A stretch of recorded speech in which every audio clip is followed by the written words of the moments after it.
We saw this with the Koberger case when they got Mr. Koberger's DNA in Pennsylvania. They realized it wasn't the exact DNA from Koberger himself. It was from a distant, close father relative. So they realized, okay, the guy that they have under observation, that's the killer because we got his father's DNA. So it's really important, but it takes time. But it's amazing. All you need is one member of his family to have donated DNA to one of those websites, and then you could build a family tree. Absolutely. Very well said. Willa Knotts from the chat. I'm glad you made this comment because it's going to lead us right into our next topic. When citizens don't feel protected from the frauds, the people take freedom back by themselves, just like in recent election. It was about the economy and our freedom. Now it's about healthcare freedoms.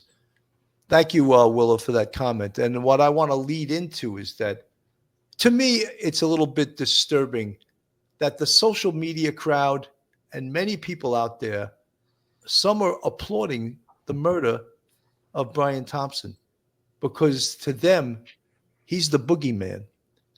He's the CEO of United Healthcare, a company that I don't have the exact statistic, but they turned down many claims for people that need certain procedures that could save their lives. So people are looking at that. He's the boogeyman, and they're looking at the shooter in this case as somewhat of a folk hero. Like he's a hero. He killed this boogeyman, this bad CEO of this United Healthcare. And I've had people write in the chat, he's killed way more people than the shooter in this case has killed. Well, I don't see how you can condone murder in any situation, And yes, there are huge problems, and I don't want to get into all the politics with healthcare in this country. Huge problems, right? But does that mean someone should be able to get a gun and execute the CEO of this company, Phil? Billy, you couldn't have said it any better. I feel really disgusted that there are tenured journalists out there that are applauding the murder of this man. Now, I know the healthcare system could be in shambles, and there's probably people that in need of critical care and they don't get it. I mean, there's other ways to let your voice be heard, whether it be on letter writing, email, or protest, whatever it is. Violence is not the answer. I cannot, as a law enforcement officer, retired law enforcement officer, a member of the law enforcement community, I cannot condone violence in any way, shape, or form. This man was killed. There are so many other victims other than him, his family, his friends, his relatives that are going to suffer from this. Now, I know that when other people die because of being denied health care, their families suffer as well. However, I cannot condone this. This is really social media lit up after this murder took place with anti-insurance company comments and things of that nature. And listen, I get it. It's a problem. No one should be denied health care in this country. No one. Absolutely. I agree with that. But we cannot become vigilantes and take that kind of justice, so to speak, with an individual who's the head of a company, the CEO of United Healthcare. That's just not going to fly in my book. If we get to that, I mean, what are we as a society then? So we cannot condone violence. We know, listen, your voice can be heard. Everybody has an opinion. It's a freedom of speech in this country. I get it. However, once you turn to violence, that's where I check out of the conversation. Absolutely. Folks, this is the headline of the New York Times. Some on social media see suspect and CEO killing as a folk hero.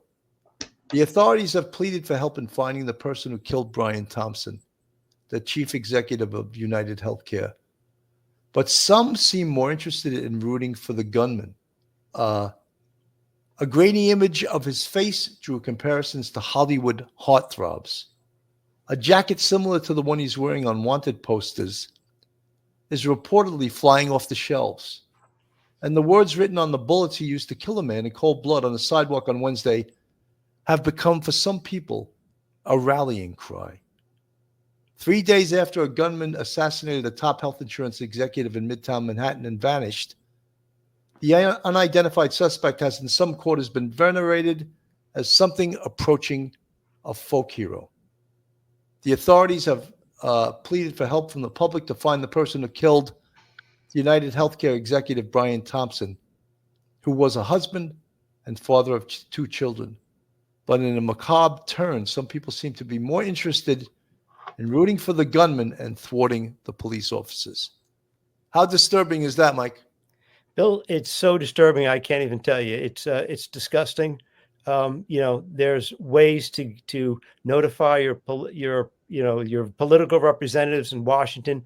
If you're thinking that maybe a better healthcare system would be something where it's the companies that provide healthcare are not for profit, and so that it would be a different formulation in their corporate structure, that's fine. You can do that. Vote for those representatives who want to do that sort of thing, but you can never condone wanton, shooting somebody in cold blood.